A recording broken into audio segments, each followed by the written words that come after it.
conhece pelo apelido, né, E Rosa? o nome deles são bonitos. Isso Pois aqui é. só apelido.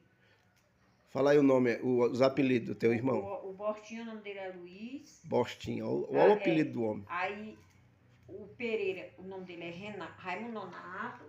Pereira, O olha. Bilu, o nome dele é Renato. O Cheiroso é o Otávio. Cheiroso, olha o apelido do homem. Deixa eu ver. A Rinha, que chama a Rinha, é a Graça. A Rinha, Rinha. olha. Apelido. Rinha, o que é? E eu lá sempre, é meu pai que chama a Rinha. Rinha. Rinha. Aí, deixa eu ver. A Dardona não tem, que o nome dela é Maria D'Artur. O meu nome é Maria de Fátima, chama Erosa.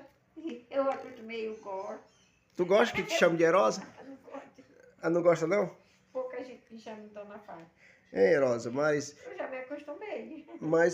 quem colocou esse apelido? Quem colocar Sei lá, acho que era lá eles mesmo.